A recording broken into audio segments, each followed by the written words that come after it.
Hey everyone, welcome back to the Vike Nite podcast. I'm your host, Alaana. I'm here as always with fellow Vikings diehards, Phil and Lucas. It feels great to be back talking about a Vikings win after they beat the Browns. Our show today is going to feature 3 parts. We're going to start with a quick game recap, some roster news, move on to awards, before we conclude by looking ahead to the next game. It's Vike Nite. Let's talk Vikes, baby.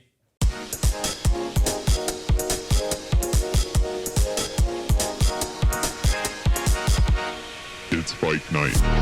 Absolute rip. Nightmare scenario. A little less horizontal, a little bit more vertical. Shut up. It's Vike Nite. All right, well, Let's we're go. still We got to getting get used to to playing the intro. Yeah, we're getting used to that new intro, but it's awesome, isn't it? Thank you, Nick. Love you, Nick. That early morning game in London versus the Browns ended in a 21-17 win for the Vikings. There were concerns throughout, but the Vikings were a team determined to win, especially Justin Jefferson out there. Carson Wentz was scrambling for his life, giving us a scare over his shoulder, but he kept playing through that injury. Some costly fumbles made by Vikings running backs. Will Reichard kicked a ball into a Skycam cable. Addison redeemed himself from meandering around London. And KOC called a timeout at the end of the game that seemed super risky, but it ended up working. Overall, frustrating, but hard-fought win for our Vikes, who continue to be undefeated in London. Let's move on to some roster news with Phil. Absolutely. So before the game on Sunday, we officially placed Ryan Kelly on IR. Carson Wentz is nursing a sore left shoulder that caused him to exit the game in that second quarter before returning for that second half. And he'll get examined this week. I believe he's still pretty sore, so we'll have to wait on the reports on that.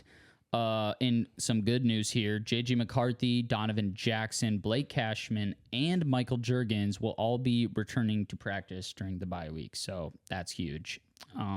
Still no news on the Gank Man and Brian O'Neill, so that's putting their status for the Eagles game here in question. I'm really hoping those two can get back sooner rather than later. But, you know, it's a good sign for games moving forward here that they haven't been placed on IR as of yet. So, yeah. Yeah, and considering all these players that have injuries, the Vikings were still able to pull off a win with 25 seconds left in the game. How are we feeling about not just this game, but the team going forward in this sort of gray area with injuries? Alaana, after 5 weeks, I'm feeling a little exhausted, and I'm definitely confused. I can't believe that this team stuck together and found a way to win that game. It's just amazing. The Vikings seem to have played 5 extremely different games this year, and I have no idea what the identity of this team is, and I'm not sure that they know either. But one thing we do know, they continue to find a way to win games. So what do you think, Phil? Yeah, I'd have to agree there. And I'm actually pretty optimistic. I think the bye could not have come at a better time. Agreed. In these first 5 weeks of the season, we've had 11 of our 22 starters on both sides of the ball miss significant playing time.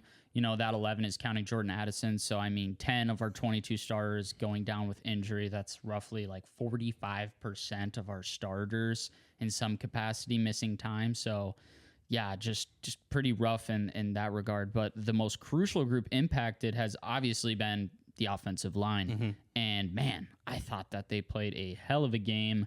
Just a scotch tape makeshift group against the number 1 defense in the league. It's huge. So, yeah, just going into the bye week with a winning record, given all the adversity that this team has already endured, is huge.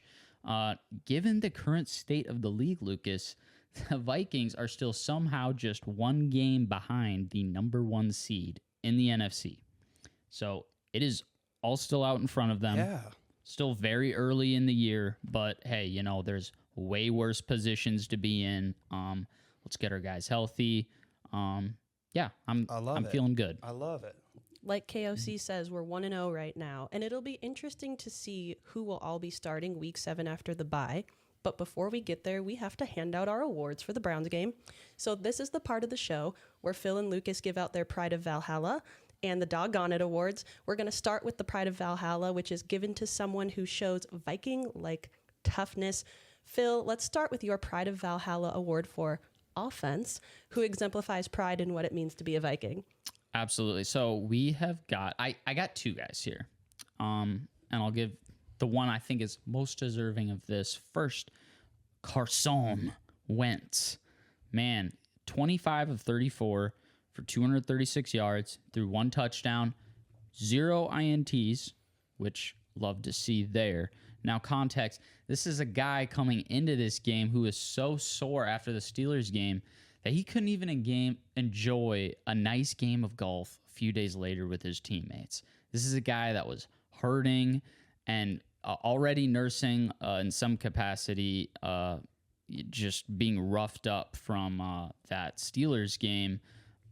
So not only was he already dealing with that soreness, but he comes out in the second quarter with a shoulder injury and had to get an x-ray. So we're all kind of like, oh, here we go again. Is it Maximus time? No. This Gingy still got some ice in his veins.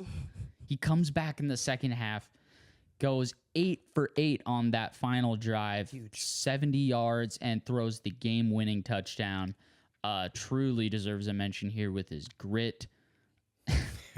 I don't know why I wrote this late last night. I'm trying to think of a nickname for Carson Wentz, and I came up with the Gingerbread Man. We might have Man to. Sounds kind of. It sounds a little goofy. It sounds a little maybe. cutesy. I'm not gonna lie. It's a little cutesy. Well, doesn't exemplify how tough this guy is. Who's your second pride? So okay, second pride here. We're going with Blake Brandel. Has to be mentioned. So clutch. Has to be mentioned. I thought he played remarkably well for his first start at center. And mind you, this is a position he never played in college or during his time in the NFL. Even more impressive is that he did it against the number 1 defense in the league. Throughout the game, he allowed just 1 sack, 2 pressures, and he had that 1 penalty. Supposedly had the second lowest PFS score, but however, Brandel was not a hindrance to the offense as a whole, which was massive. And these PFF scores, you guys, we'll have to ask our audience in the comments if we should keep giving off these PFF scores, because I've been hearing stuff online, people saying having grumblings about it and whatnot, if we should just stick with maybe solid stats or the PFF scores. In other words, I thought Blake Brandel played a hell of a game. And I'd also like to add that the offensive line here held Myles Garrett to his second lowest pressure rate in a game since 2021. Incredible. Wow. Yeah. Garrett had just 2 pressures on 35 pass rushes. So just overall, given what we were working with that game, offensive line played pretty damn good, and couldn't be more proud of those guys getting it done overseas. You have to feel like that is a really positive sign for going up against elite pass rushers coming up on our schedule. I'm looking ahead to the Packers game against Micah Parsons. They showed that then when they game plan correctly, that they can neutralize truly elite talent. So I look forward to that. I think the line is going to come out of this bye healthier than they've been all year, and we're going to see great offensive line play going forward, fingers crossed. Speaking of generational players, I'm giving my pride to none other than the man, Justin Jefferson, Of course. who really is continuing his Hall of Fame resume in this 6th year with the Vikings. So kind of a slow start, but you look at the grand scheme of things, the total receiving yards on the year, he's now 3rd in the NFL. He's just so steady, always getting stuff done, which is truly amazing after all the adversity that the Vikings have faced through 5 games. He's had to deal with a rookie quarterback struggling and then a backup quarterback coming in, and he still always finds a way to get open through double coverage, triple coverage, and just get stuff done. On this game versus the Browns, he had 7 catches for a $123, which was highlighted by a 38-yard catch over the head of 2 defenders in crunch time. It was the kind of play that puts you through a roller coaster of emotions. You're watching that ball float through the air and you feel like it's going to get picked and you're like, no! And then it's, yes! Like, that's why he is the greatest receiver of our generation. I love Justin Jefferson, and it was just incredible the things that he was doing out there on Sunday. So shout out our guy Jets. Another amazing game. Let's move on to defense. Phil, who you got? All right, so quick, I'm going to be going 2 guys real quick here. We got Jonathan Grenard here. Finished the game with 4 total tackles, including a TFL. He had 2 passes defended and 1 quarterback hit. He also had the most pressures on the team as well. He had 6 pressures. And while we've had a lot left to be desired, maybe in the sack department from Grenard, I thought this was kind of a bounce back game for him. And, he now sits at 6th in the league for quarterback pressures with 24, according to PFF there. So, we've kind of have been wanting to see a little bit more from Grenard. And while he's maybe not filling up the stat sheet with, sacks and whatnot, I think he'll put it together eventually here. And Sacks I thought, are gonna come. They'll come. And I thought he performed admirably this game. I also got Theo Jackson on here, mainly just because last week, we were questioning, is this guy even on the team still? He had 6 tackles through 4 weeks, and it was only 1 solo, 5 assists. This game, he was much more involved, ended with 8 total tackles, was second on the team. While 7 of those were assists, he was flying around the field quite a bit, and it's just good to see Theo getting involved and whatnot. We love it when our Doggonits turn to pride, when they prove us wrong. We don't want to give people the Doggonit, and we love to see them improve their game. So shout out our guy Theo Jackson. My defensive pride is not a player on defense, but somebody who absolutely benefited the defense on Sunday, and that is our punter, absolute weapon, Ryan Wright. Dog. So it was a sloppy game dictated by 2 very strong defenses. The Browns were number 1 going into this game, and we know how solid the Vikings defense can be. So field position was absolutely everything in this game. Ryan Wright had 5 punts for 286 total punt yards, including a career-long 77-yard punt. Talk about flipping the field. He had 2 punts inside the 20 and was averaging 57.2 yards per punt. To put that in perspective, that is 10 yards higher than the NFL average of 47 yards per punt this year. Wow. That allowed our defense to really pin their ears back and play the rookie Dylan Gabriel very aggressively. There was no easy points for Cleveland. They never got the ball at midfield or on our half of the field. So even though they were able to get some good runs with Judkins, some decent passing plays, the Vikings defense was able to hold strong and didn't budge when the Vikings needed them the most late in that 4th quarter. So amazing stuff from Ryan Wright to really set up our defense to do what they do best, rush the passer. So it was incredible. Yeah, I thought that that punt where we were on our 10-yard line, he ends up getting it. We end up getting it pinned on the 1-yard line. I thought that was top 3 biggest plays of the game, probably, in my opinion. Yeah. So we don't want this to be an unsung hero. We want to sing our praises for our guy, Ryan Wright, who's had some struggles, but what a game from our guy at punter. Absolutely. Yeah, well, other standouts include Cam Akers. The 1 snap played on offense was a trick play touchdown pass. So fun to see those kind of plays coming back. TJ Hawkinson with 6 catches for 38 yards, including several clutch 3rd down conversions. Then on defense, how about Dallas Turner with 7 tackles and a TFL? Or there's also Eric Wilson who had 9 combined tackles. These guys came to play. However, let's move on to our Doggonit Awards, where Phil and Lucas are going to highlight some players who maybe it doesn't seem like they came to play as much, stood out for the wrong reasons, sort of let them down a bit. Phil, let's have you kick off this section as well. Who's your Doggonit? All right, so yeah, my Doggonit, I'm giving it to a couple guys, our RBs for this game. And mainly it's just for them not protecting the ball. Both Scott and Mason committed some pretty crucial fumbles in this game. Not ideal having your number 1 and 2 running backs not being able to hold on to the rock in the same game. Granted, it is the number 1 defense, very physical players out there. But yeah, it's Mason's second fumble on the year, I believe. It was Scott's first. Scott for this game went 18 yards on 5 carries, and then you had Mason rushing 13 times for 52 yards, and he had that touchdown score as well.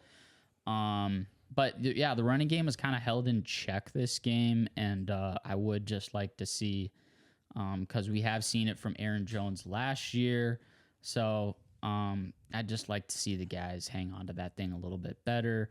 I think we were pretty fortunate this game in the fact that we lost the turnover battle 0-2 with both our running backs committing fumbles there. So Doggonit to Xavier Scott and Jordan Mason, but I'm sure KOC will bust out the old stick and be poking on practice and bring whatnot. that back. So, We need to pull a picture for reference on that one. for If sure. you don't know, Oh, man, I was this close to giving my Doggonit to Will Riker until the conspiracies came out and we found out that his missed 50-yard kick at the end of the fourth quarter was missed because it hit a wire. Come on. So I give my Doggonit award to Commissioner Roger Goodell. Okay. Roger, doggone it. If you're going to have your teams play overseas and you can't guarantee that same quality of product that we get here in the States, then you shouldn't have them play overseas. This is 2 weeks in a row that the Vikings have had a game-changing stadium malfunction that impacted the game in the fourth quarter. Last week, they didn't have a functioning play clock in the end zone. Well, when you're Carson Wentz and you're trying to lead a comeback drive, the play clock is very important to be able to see, and they had several soul-crushing delay of game penalties that held them back when they were trying to make that comeback there. So that was just brutal. And now this Sunday, we have a kick blocked by a wire and this kick would have tied the game 17-17 with 5 minutes left. So, you can't say that it doesn't matter. There should have been some type of review on this. The rule is that if equipment in the stadium affects the play, that you should redo the play. So, Will Riker should have had another attempt at that field goal. It's outrageous that nobody caught that in real time. I don't know how we're not seeing it until later. But just brutal. I mean, these stadiums have to be up to the standard of NFL stadiums, or we can't be playing overseas. This is just stupid.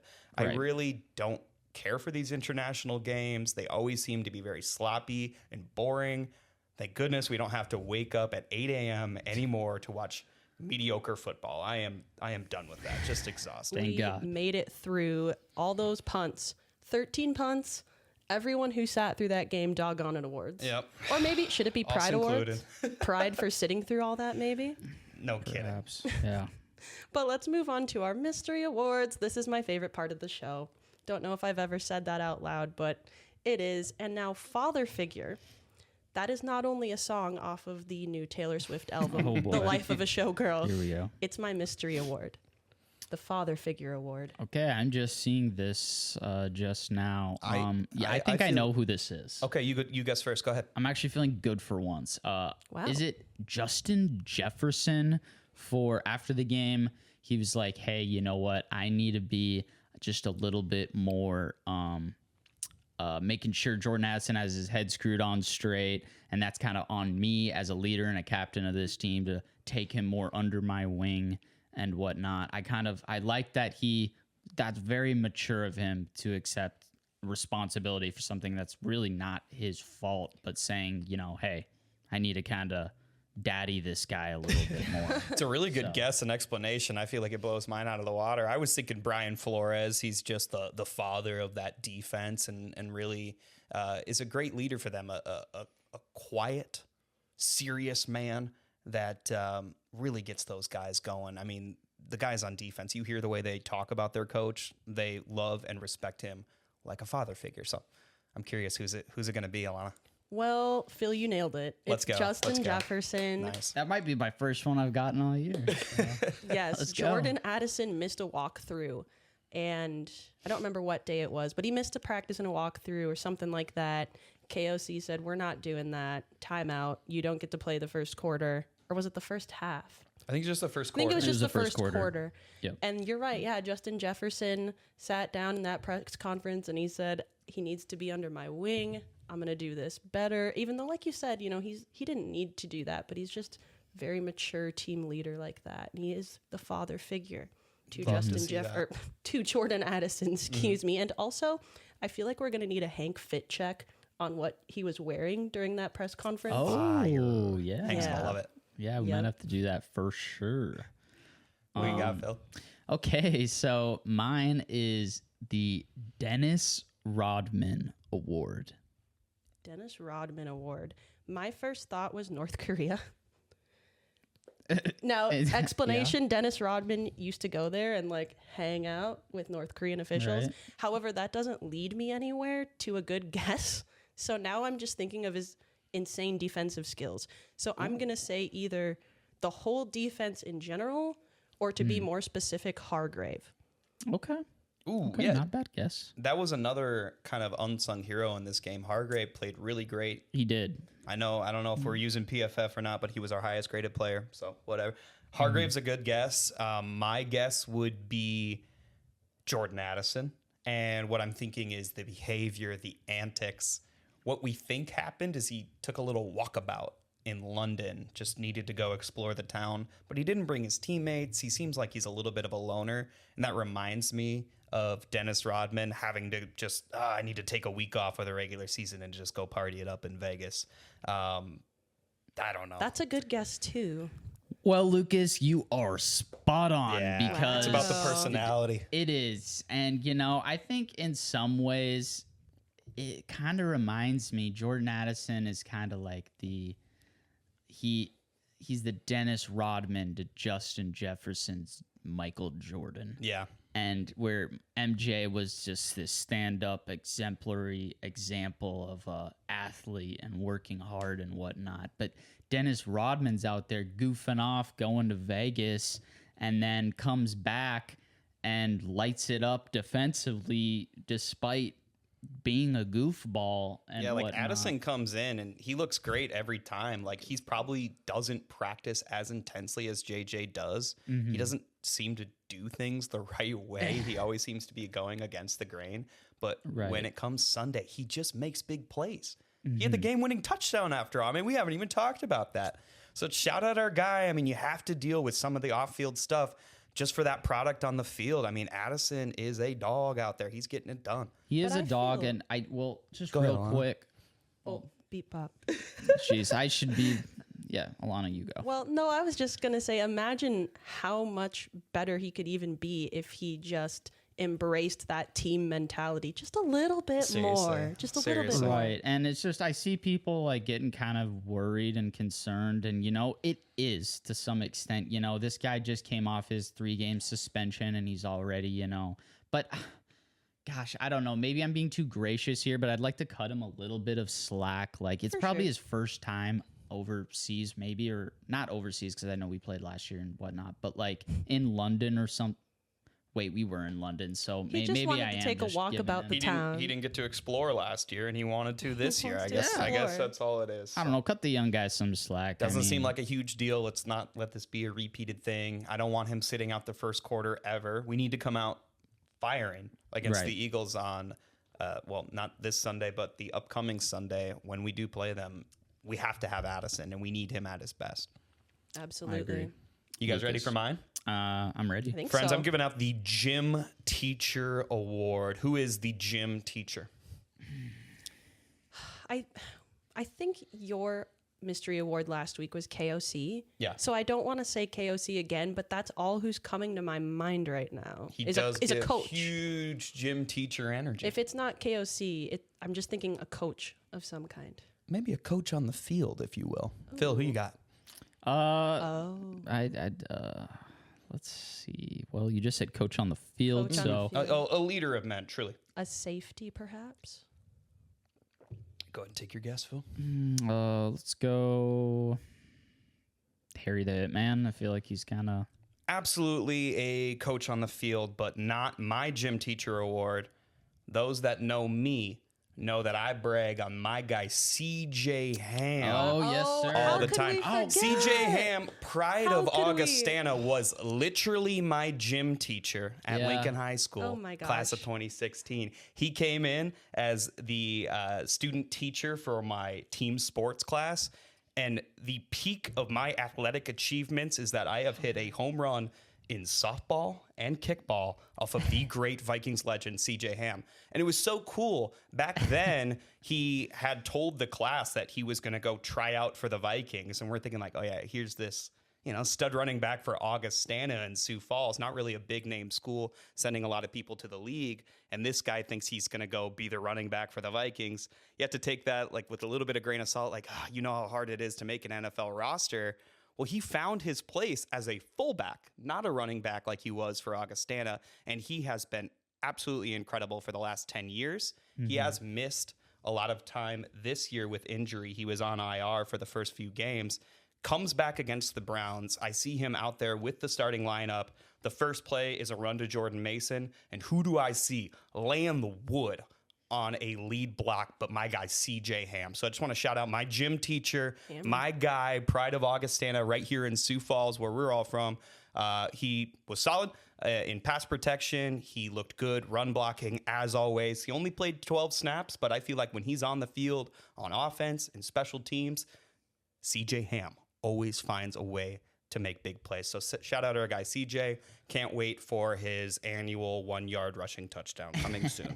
I cannot believe I forgot the story of him being My your guy. guy's gym teacher. Yeah, this is the second week in a row where I just feel like a clown after not getting that. I know. I remember That's seeing the fun of mystery CJ awards. in the hallways at Lincoln and whatnot, and man, oh man, how far we've come for him to be. What'd you say? Is he year 10 now? I think so. We can look that up real quick. I'll also have to throw up on the screen. My mom took a picture with CJ Ham, and she's all decked out in Vikings gear. And I just think that's awesome. We might have to show that on the pod. Absolutely. Well, next week, while you look that up, let's talk about how the Vikings have their He's bye. in the 9th season. Nice season. 9. Now we can look ahead. Okay, Let's look do it. Shout at out number 9. CJ, man. Let's go, CJ. So the Vikings will have their bye this week and a chance to rest up after that long trip back home. Then comes week 7, where the Vikings will host Super Bowl champions, the Philadelphia Eagles, at US Bank Stadium, who recently lost their first game of the season to the Broncos, interestingly enough. Anyone who cares about this game or the Vikings is going to be on the edge of their seat about who's starting quarterback. KOC is faced with a difficult decision there. My prediction, Vikings shock the nation. They beat the Eagles the same score that the Broncos beat the Eagles, 21-17. Lucas, what do you predict? I think it's time for the Vikings to put together their first complete game of good football, all 4 quarters. It will take a huge effort from all 3 sides of the ball, but if the Vikings can win the turnover battle and stop Philly's run game, I see them winning a tough one, 27-24 Vikes. Phil. Well, you know what? I think after that loss they had against the Broncos, Philly's just being a bunch of whiny babies. You hear about the turmoil in their locker room, or just with A.J. Brown calling out Jalen Hurts not being accurate enough and whatnot. That just been this locker room tension. It's just not what you want to see from a 4-1 team on top of their conference. They can have it, though. Anything that'll help us win. It's fine. Well, right. And they're acting like, the Broncos were an 0-4 team. The Broncos are not a bad team, and they're tweaking about it, just blowing themselves up, which I love. So I think our team's more bonded as a unit and will come out firing after 2 weeks. They're going to be prepared, and I'm going to go 27-21 Vikings. Let's go. So, yeah. Let's go. So let's go Vikes. Let's go, And let's that's all we have for this week. Yeah, thank you for watching. Yeah. Skull, play that theme song.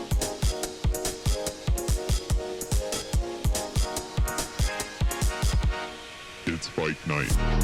Absolute rip. Nightmare scenario. A little less horizontal, a little bit more vertical. Shut up. It's Vike Nite.